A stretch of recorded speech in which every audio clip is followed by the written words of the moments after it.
This is PIX on Politics Daily with Dan Mannarino.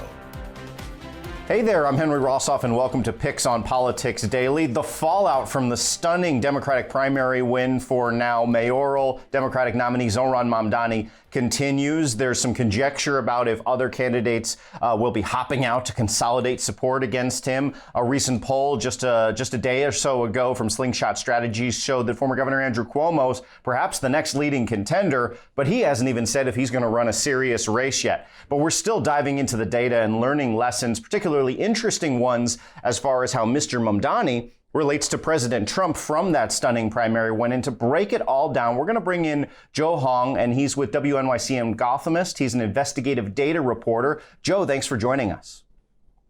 Thanks for having me. So, Joe, you wrote a really interesting piece that's making the rounds, especially on social media right now, about this intersection of support that Mr. Mamdani and Mr. Trump have in the Asian American community. Give us your top few takeaways, and then we'll discuss it a little bit. Yeah, so there were sort of two steps to this analysis. Like you said, we looked at districts that Mamdani won, districts that Trump won last year.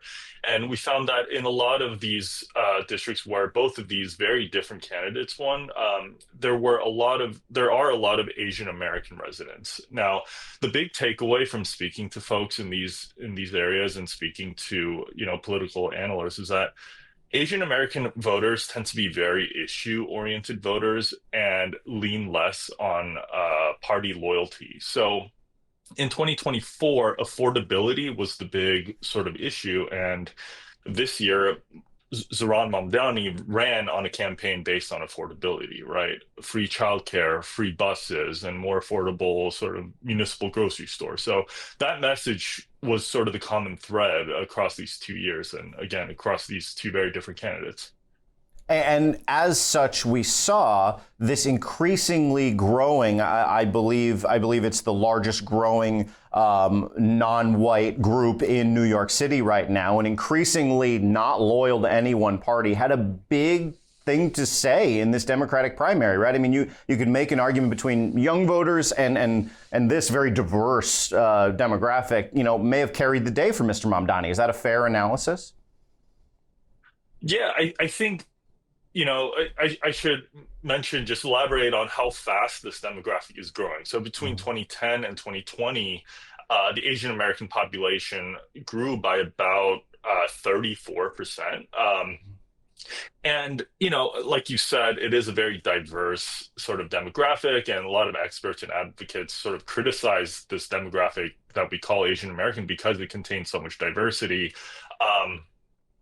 But as an electorate, about 40% of Asian American voters are Chinese American, which makes them the largest group. And we saw a lot of folks in areas like Bensonhurst and Dyker Heights, and also in Flushing, swing towards Trump. And a lot of districts in these neighborhoods actually went for Trump in 2024. And the fact that so many of them went for Mamdani this year, it just shows, again, that, party seems to mean very little for voters in these areas. Let's talk about not necessarily party, but past political experience. I believe the number you said was 40% was Chinese Americans specifically. And China is the largest current communist country, although there's many tenets of capitalism in their economy. We don't need to get into all that. But I mean, the fact of the matter is, one of the big knocks on Mr. Mamdani as a democratic socialist, President Trump, fair or unfair, literally calls him a communist. So what did you find in your conversations with Asian American voters, specifically Chinese American voters, about their ability to square the idea of a socialist or a communist with their experience, which may have been far more negative going back to either themselves or their ancestry being in China?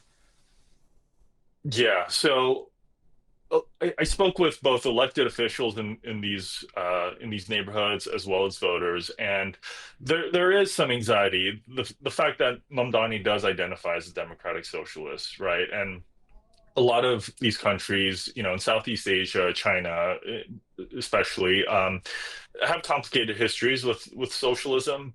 But I think overall, sort of the messaging on affordability helped Mamdani sort of transcend the sort of socialism stigma, I guess you can call it.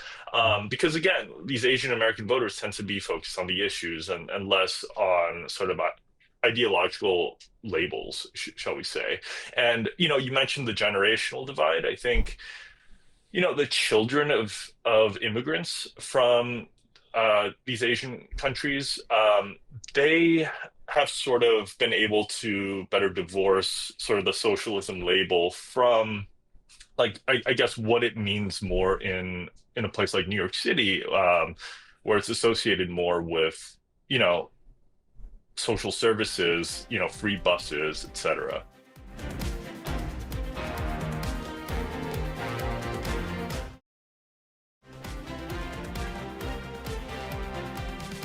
Let's talk about policing and public safety concerns, because I feel like, and again, painting with an overly broad brush here, just for simplicity's sake, even though that might not necessarily be fair, but one of the things you see in sort of generic polling and surveys in Asian American communities is public safety also right up there with affordability. One of the knocks on Mr. Mamdani is he wants to do some policing alternatives. He doesn't want to bring police to its fully staffed level. He wants it to stay at about 33,500 cops, whereas everyone else wants the police force to be about 35,000 cops. So how did the voters you're speaking with square any potential public safety concerns with what Mr. Mamdani is proposing? I think back in 2024, we saw we in the city, folks were sort of reckoning with an influx of a migrant population, and the voters I spoke with very much saw that there were a lot of migrants on the streets, and that sort of led to the perception of a public safety crisis.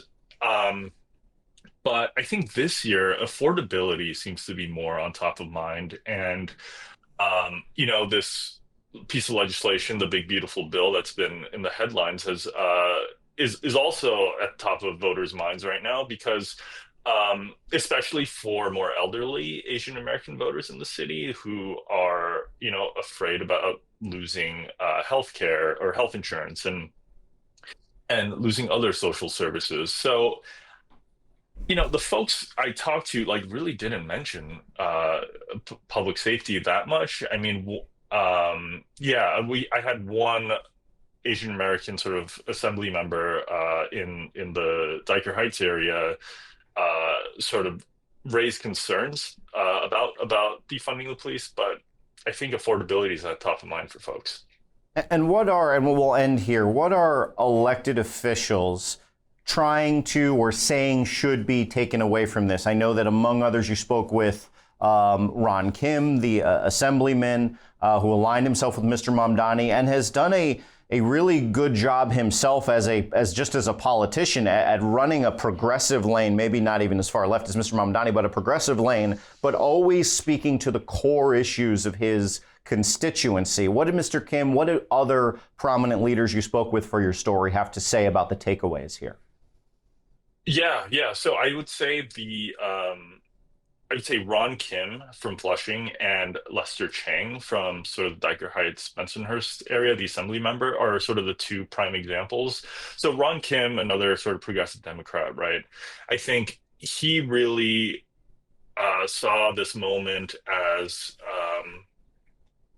a reckoning with sort of this the stigma of socialism again, right? Like really seeing that folks are changing, their Asian American voters might be starting to change their minds about this label, and seeing a platform like Mamdani's as just providing more social services and without like that ideological label. And it might be for him, I think it's a step in the right direction. I think for Lester Chang, the Republican assembly member in Brooklyn, he wants to wait and see until the general. I think he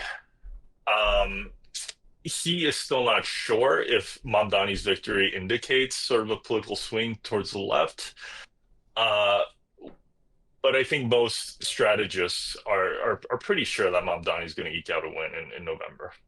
And that is what the Slingshot Strategies poll showed just yesterday, especially if, former Governor Cuomo, Mayor Adams, Curtis Sliwa all stay in the race. And they've all personally told me they're staying in the race. So we will see what happens. But that'll do it for this part of our conversation. Joe, I really appreciate you stopping by.